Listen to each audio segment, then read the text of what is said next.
गुरु ब्रह्म महिमा अलेख शरण। नमस्कार दर्शक वृंद, आपण मानंकु आजिर राशिफल कार्यक्रम मु एस कुमार स्वागत जनाऊँगी।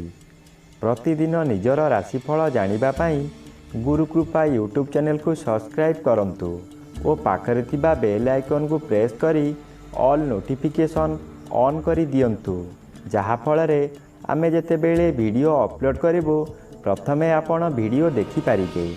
आमर यही वीडियो रे आपण संपूर्ण पंचांग सहित मेष ठारू मीन पर्यंत 12 गोटी राशिर राशिफल विषय रे जानि पारिबे। वीडियो को दयाकरी शेष पर्यंत देखंतु। वीडियोटी भल लागिथिले वीडियो को लाइक करंतु एवं आपणक प्रियजन पाखु शेयर करी जणांतु। एबे आसंतु जानिबा आज दिनर संपूर्ण पंचांग विषय। आज 2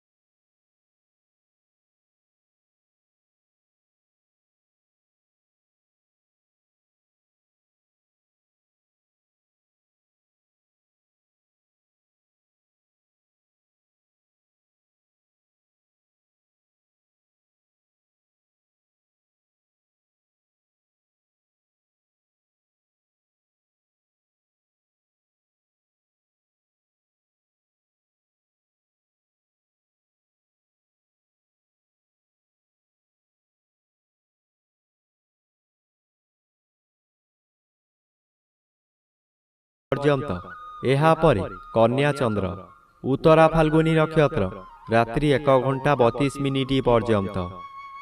आज जन्मित शिशुर सिंह राशि क्षत्रिय वर्ण नरगण।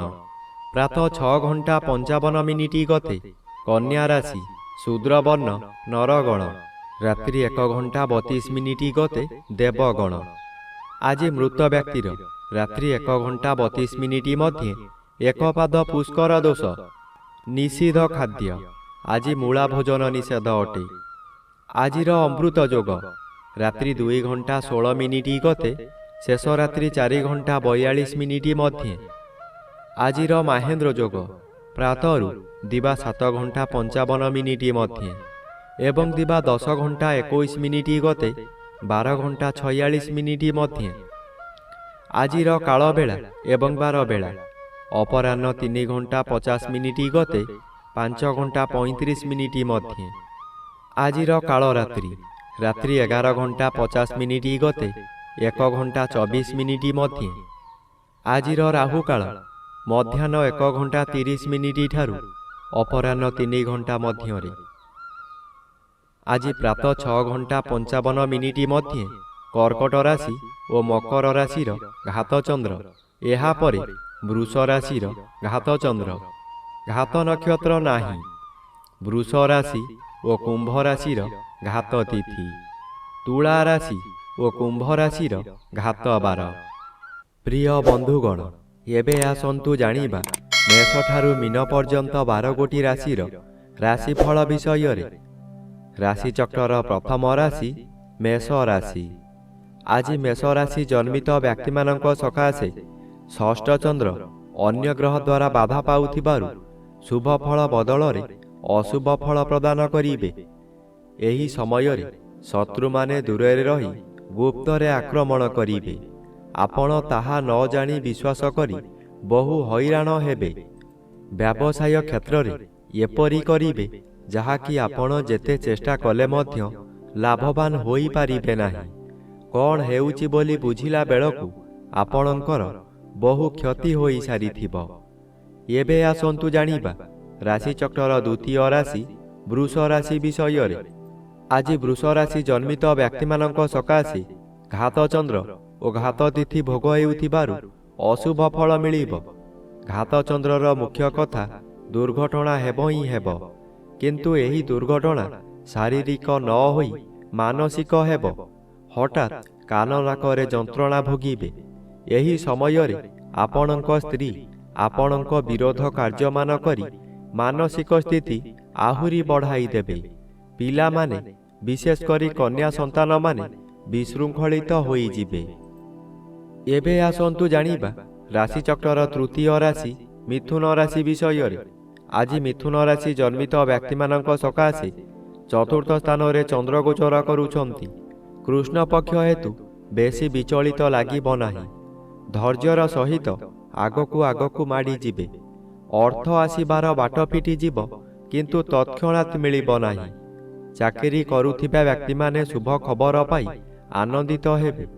ଚତୁର୍ଥ ସ୍ଥାନ ବିଦ୍ୟାସ୍ଥାନ ଓ ମାତୃସ୍ଥାନ ହୋଇଥିବାରୁ ମାତୃ ସହିତ କିଛି କଥା କଟାକଟି ହୋଇପାରେ। ବିଦ୍ୟାର୍ଥୀମାନେ ବିଦ୍ୟାରେ ଉନ୍ନତି କରିବେ। ଏବେ ଆସନ୍ତୁ ଜାଣିବା ରାଶିଚକ୍ରର ଚତୁର୍ଥ ରାଶି କର୍କଟ ରାଶି ବିଷୟରେ। ଆଜି କର୍କଟ ରାଶି ଜନ୍ମିତ ବ୍ୟକ୍ତିମାନଙ୍କ ସକାଶେ ତୃତୀୟ ଚନ୍ଦ୍ର ଅନ୍ୟ ଗ୍ରହ ଦ୍ୱାରା ବାଧା ପାଉଥିବାରୁ ଶୁଭ ଫଳ ବଦଳରେ ଅଶୁଭ ଫଳ ମିଳିବ। ଆଜି ଚାତକ ପକ୍ଷୀ ସଦୃଶ୍ୟ ହେବା କାମ ଆପଣଙ୍କର ହେବ ନାହିଁ। ଯେଉଁ ଅର୍ଥ ଆସିବାର ଥିଲା ତାହା ସ୍ଥଗିତ ରହିଯିବ। କାମରେ ବିଳମ୍ବ ଦେଖାଦେବ। ଅଚାନକ କାହା ସହିତ କଳହ ହେବା କିଛି ଅସମ୍ଭବ ନୁହେଁ। ମନର ବଳ ଭାଙ୍ଗିଯିବ।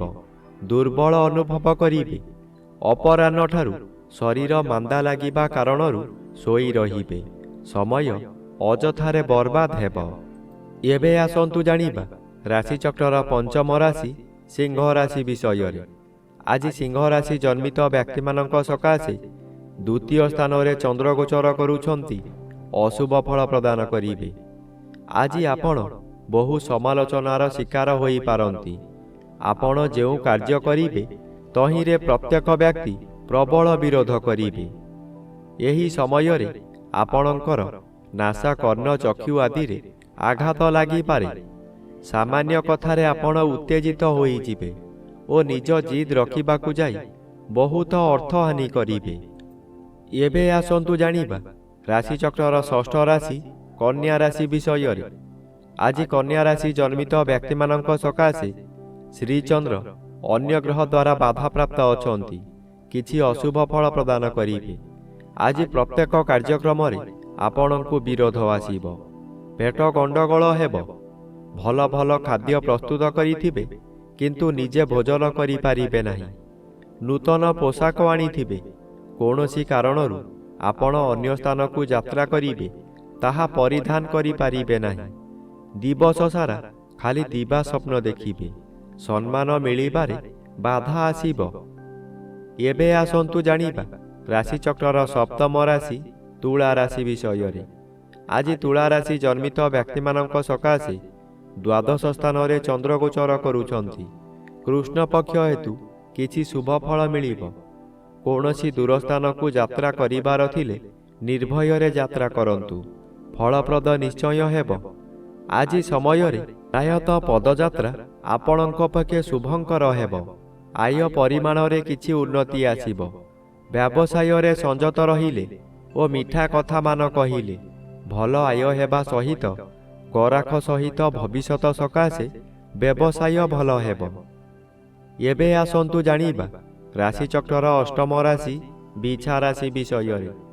ଆଜି ବିଛା ରାଶି ଜନ୍ମିତ ବ୍ୟକ୍ତିମାନଙ୍କ ସକାଶେ ଏକାଦଶ ଚନ୍ଦ୍ର ବାଧାପ୍ରାପ୍ତ ଅଛନ୍ତି। ଅଶୁଭ ଫଳ ପ୍ରଦାନ କରିବେ। ଆଜି ଆପଣଙ୍କର ଆୟ କ୍ଷେତ୍ରରେ ପ୍ରତିବନ୍ଧକ ଆସିବ। ଯେଉଁ କାର୍ଯ୍ୟ କରି ଆପଣ ଭଲ ଦୁଇ ପଇସା ରୋଜଗାର କରୁଥିଲେ, ସେହି କାର୍ଯ୍ୟ କରି ଆପଣଙ୍କୁ ବହୁ କ୍ଷତି ସହିବାକୁ ପଡ଼ିବ। ବନ୍ଧୁମାନେ ଆପଣଙ୍କୁ ବିରୋଧ କରିବେ। ପରିବାରରେ କେହି ସହଯୋଗ କରିବେ ନାହିଁ। ହତାଶ ହୋଇ ଦରିଦ୍ର ପଞ୍ଚାକ୍ଷର ମନ୍ତ୍ର ଜପ କରିବା ବ୍ୟତୀତ ଅନ୍ୟ ଉପାୟ ନାହିଁ। ଏବେ ଆସନ୍ତୁ ଜାଣିବା ରାଶିଚକ୍ରର ନବମ ରାଶି ଧନୁ ରାଶି ବିଷୟରେ। ଆଜି ଧନୁ ରାଶି ଜନ୍ମିତ ବ୍ୟକ୍ତିମାନଙ୍କ ସକାଶେ ଦ୍ୱିତୀୟ ରବି ଓ ଦଶମ ଚନ୍ଦ୍ର ଉଭୟ ଅନ୍ୟ ଗ୍ରହ ଦ୍ୱାରା ବାଧା ପାଉଥିବାରୁ ଅଶୁଭ ଫଳ ମିଳିବ। ଆଜି ଆପଣ କର୍ମକ୍ଷେତ୍ରରେ ଅସଫଳ ହୋଇ ଅପମାନିତ ହେବେ। ଉପରିସ୍ଥ ଅଫିସରଙ୍କ ନିକଟରେ କାମ କରି ନ ପାରିବାରୁ କାମ ହାତଛଡ଼ା ହୋଇଯାଇପାରେ। ସହକର୍ମୀମାନେ ପରିହାସ କରିବେ। ଆପଣ ଦୁଃଖରେ ଭାଙ୍ଗି ପଡ଼ିବେ। ଆପଣ ଯାହା ଚାହିଁବେ ତାହା କରିପାରିବେ ନାହିଁ।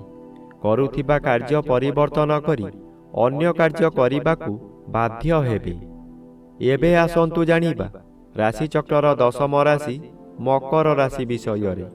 ଆଜି ମକର ରାଶି ଜନ୍ମିତ ବ୍ୟକ୍ତିମାନଙ୍କ ସକାଶେ ନବମ ସ୍ଥାନରେ ଚନ୍ଦ୍ରଗୋଚର କରୁଥିବାରୁ ଅଶୁଭ ଫଳ ପ୍ରଦାନ କରିବେ। ଆପଣଙ୍କର ପିତୃପୀଡ଼ା ଓ ଗୁରୁଜନ ପୀଡ଼ା ଦେଖାଦେବ। ଯେଉଁଆଡ଼େ ଯିବେ ଆପଣଙ୍କୁ ଲୋକମାନେ ପରିହାସ କରିବେ। ଯେଉଁ ଲୋକ ଆପଣଙ୍କୁ ସମ୍ମାନ ଦେଉଥିଲେ ସେହି ଲୋକମାନେ ପରିହାସ କରିବେ। ଆପଣଙ୍କର ଦୋଷ ଦୁର୍ବଳତା ସବୁ ପଦାରେ ପଡ଼ିଯିବ। ଘୋର ଅପମାନରେ ଜର୍ଜରିତ ହୋଇ ମଥା ବିଚଳିତ ହୋଇଯିବ। ଆପଣ ଯାହା ଚାହିଁବେ ତାହା କରି ନ ପାରି ଅବସାଦ ଭୋଗିବେ। ଏବେ ଆସନ୍ତୁ ଜାଣିବା ରାଶିଚକ୍ରର ଏକାଦଶ ରାଶି କୁମ୍ଭ ରାଶି ବିଷୟରେ। ଆଜି କୁମ୍ଭ ରାଶି ଜନ୍ମିତ ବ୍ୟକ୍ତିମାନଙ୍କ ସକାଶେ ଅଷ୍ଟମ ସ୍ଥାନରେ ଚନ୍ଦ୍ରଗୋଚର କରୁଥିବାରୁ ଅତି ଅଶୁଭ ଫଳ ପ୍ରଦାନ କରିବେ।